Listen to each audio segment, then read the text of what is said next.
हाय दोस्तों, कैसे हैं। मैं मोहम्मद मुख्तार आपका मैं अपने YouTube चैनल सुगम संगम पर स्वागत करता हूं। आइए दोस्तों, आज हम विशेषण का अंतिम वीडियो और इनका जो भी भेद है उस पर हम इस वीडियो में बात करेंगे। तो आइए आज हम बात करते हैं संबंध बोधक विशेषण। तो दोस्तों, इसके नाम में ही संबंध शब्द जुड़ा है। इस वीडियो पे बात करने से पहले हम बताना चाहेंगे दोस्तों कि तुलना बोधक विशेषण का जो वीडियो है उसे आप देखें, क्योंकि उसका इस विशेषण और इस रूप से डायरेक्ट कनेक्शन है। अगर आपने तुलना बोधक विशेषण को समझ लिया है तो आइए हम बात करते हैं संबंध बोधक विशेषण क्या है। तो थोड़ी सी हम बात कर लें। तुलना बोधक विशेषण में क्या है दोस्तों कि हमें तुलना करने के लिए कहा गया। एक व्यक्ति या वस्तु की तुलना दूसरे व्यक्ति या वस्तु से की जा रही है, लेकिन संबंध बोधक में क्या है, उसका उल्टा किया जा रहा है, उसका संबंध स्थापित किया जा रहा है। वहां तुलना नहीं किया जा रहा है, एक दूसरे से कंपेयर नहीं किया जा रहा है, बल्कि यहाँ पर एक का संबंध दूसरे से स्थापित किया जा रहा है। उसमें ऐसी चीजें पाई जाती है जिससे उसका संबंध और विस्तृत होता है। किसी का संबंध किसी से कब जुड़ेगा दोस्तों? जब मेरे अंदर कोई पॉजिटिव थिंकिंग या कोई पॉजिटिव बातें पाई जाएगी, तभी हम दूसरे से जुड़ पाएंगे। इस चीज को आप दिमाग में रखिएगा, तभी आप इनको समझ पाएंगे और याद रख पाएंगे दोस्तों। तो संबंध बोधक विशेषण क्या है? तो देखिए परिभाषा दोस्तों, वह विशेषण जिससे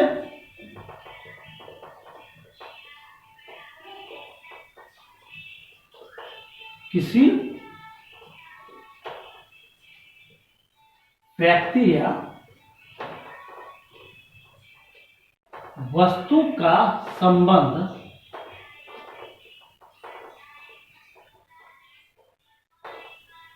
अन्य व्यक्ति या वस्तु से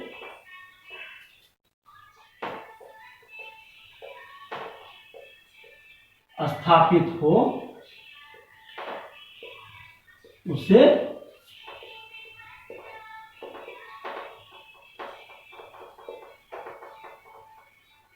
संबंध बोधक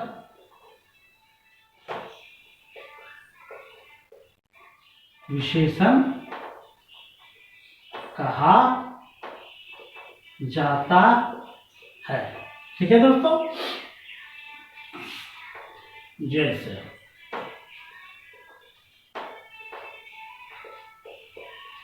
जंगी जहाज, जहाजी बेड़ा आदि।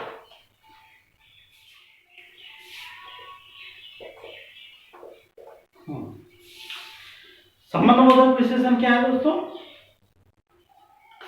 वैसा विशेषण जिससे एक व्यक्ति या वस्तु का संबंध दूसरी व्यक्ति या वस्तु से स्थापित किया जाए, उसे संबंध बोधक विशेषण कहा जाता है। एक चीज अब यहाँ पे देखिए दोस्तों, ये जहाज है, उसमें जंगी शब्द जुड़ा हुआ है। ठीक है दोस्तों, इसमें जंगी शब्द जुड़ा हुआ है। जंगी शब्द जहाज की विशेषता बता रहा है और ये एक प्रकार का संबंध स्थापित करता है। ये जहाज कैसा है, ये वह जहाज बता रहा जो लड़ाई के काम आता है। ठीक है दोस्तों, उसी तरह यह बेड़ा है, बेड़ा की विशेषता जहाजी है। बेड़ा कई प्रकार का हो सकता है, लेकिन जहाजी शब्द लगाने से, जहाजी विशेषण लगाने से इस बेड़ा का संबंध कुछ और हो जाता है, किसी और चीज से कायम हो जाता है। तो यह जहाजी शब्द बेड़ा शब्द की जो है कि विशेषता बता रहा है और वह एक प्रकार का एक निश्चित शब्द के साथ संबंध स्थापित कर रहा है। तो इसलिए यह बेड़ा शब्द, जहाजी बेड़ा संबंध बोधक, जहाजी शब्द संबंध बोधक विशेषण हुआ। उसी तरह जंगी शब्द संबंध बोधक विशेषण हुआ।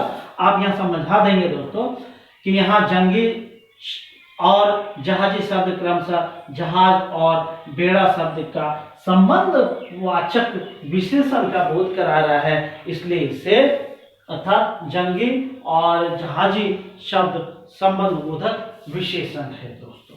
ठीक है दोस्तों, अब आइए विशेषण का अंतिम एंड छठा वीडियो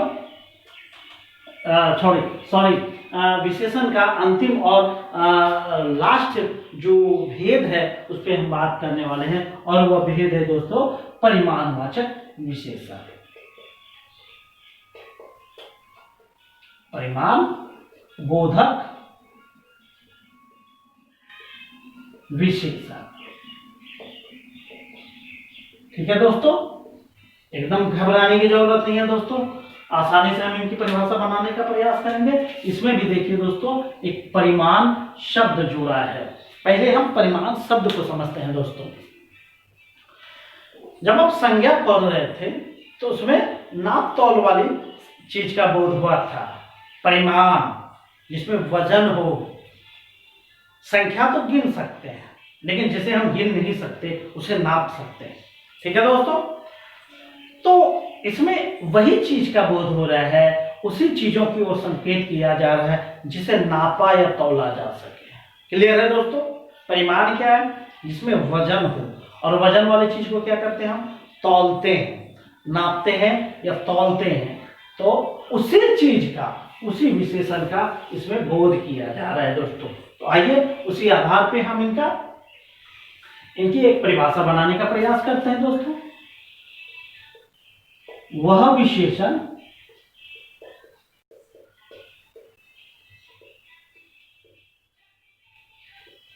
यहां पे कोमा देना है, जिससे नाप या तौल वाली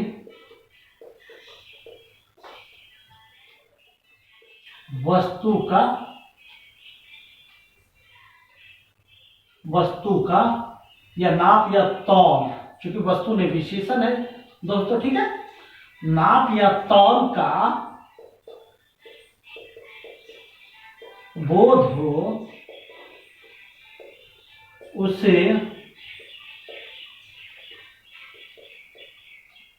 परिमाण बोधक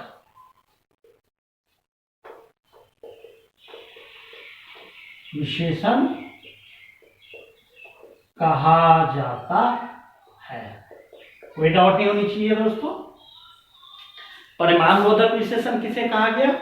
वह विशेषण जिससे नाप या तौल का बोध होता है। इससे कैसी वस्तु का बोध हो रहा है दोस्तों? नापने या तौलने वाली वस्तु का बोध हो रहा है।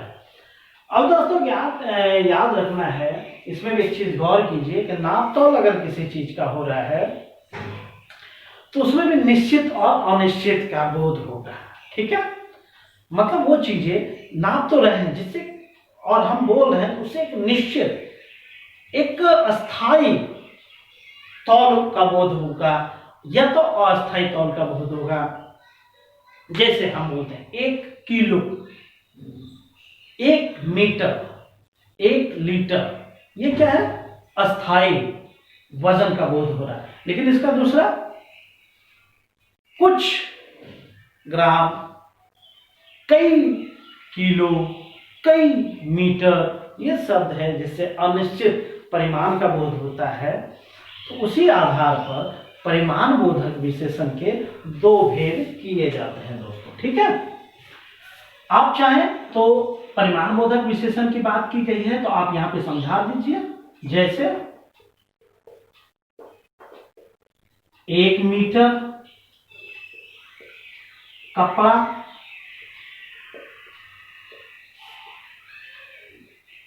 आधा सेर दूध। ठीक है, ये शब्द क्या है? इसमें 1 मीटर ये विशेषण, 1 आधा सेर विशेषण, और कौन सा विशेषण? परिमाण बोधक विशेषण।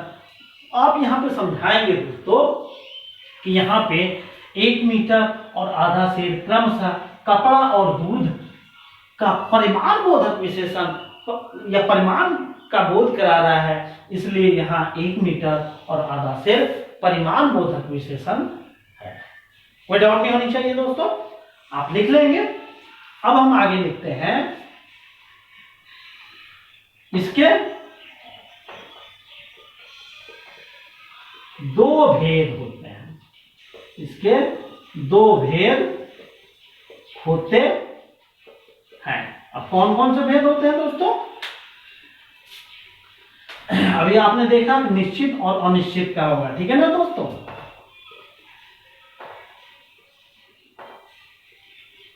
निश्चित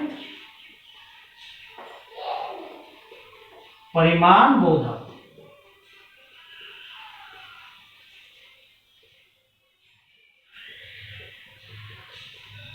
विशेषण क में लिखिए।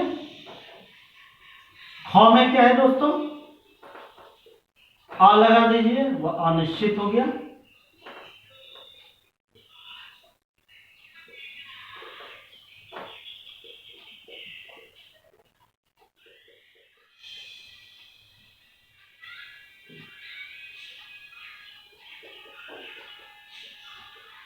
ठीक है दोस्तों, घबराने की बिल्कुल भी जरूरत नहीं है। पहले आप इसका स्क्रीनशॉट ले लीजिए या लिख लीजिए दोस्तों, फिर हम इन्हें डिलीट करेंगे क्योंकि हमें वो दो भेद बताना है दोस्तों। ठीक है दोस्तों,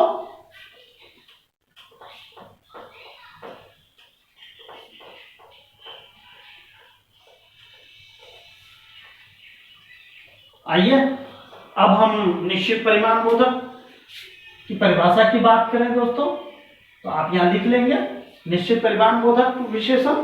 अब इनकी परिभाषा अगर हम बनाएंगे, देखिए कैसे।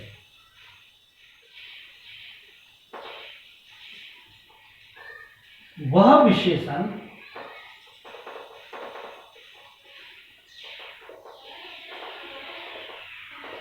जिससे निश्चित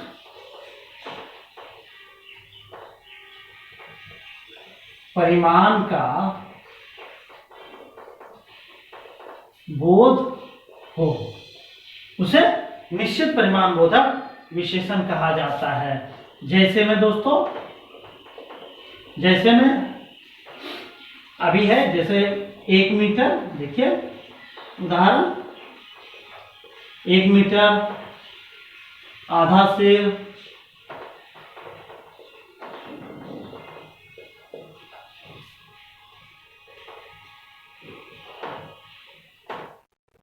10 रुपये, सॉरी 10 रुपये तो संख्या हो गया दोस्तों, 10 रुपये नहीं बोलना है, आधी लगा दीजिए। ठीक है दोस्तों, ख में देखिए दोस्तों, अनिश्चित, आप लिख लेंगे ये परिमाण, निश्चित अनिश्चित परिमाण बोधक विशेषण, उसकी परिभाषा बनाना है दोस्तों। वह विशेषण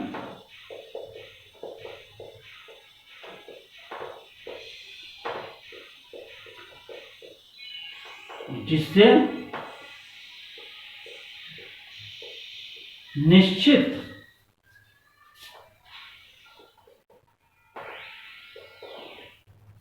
परिमाण का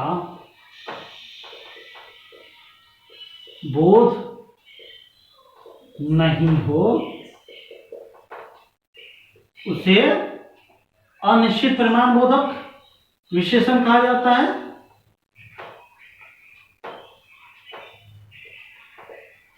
अनिश्चित परिमाण बोधक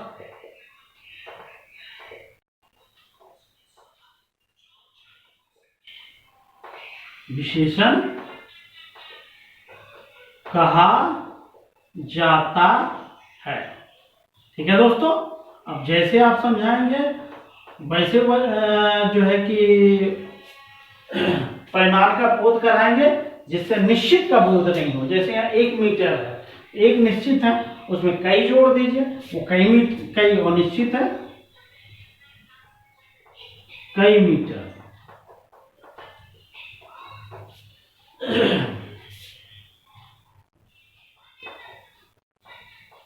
बहुत, अब जैसे बहुत जल बोलेंगे तो बहुत अनिश्चित है,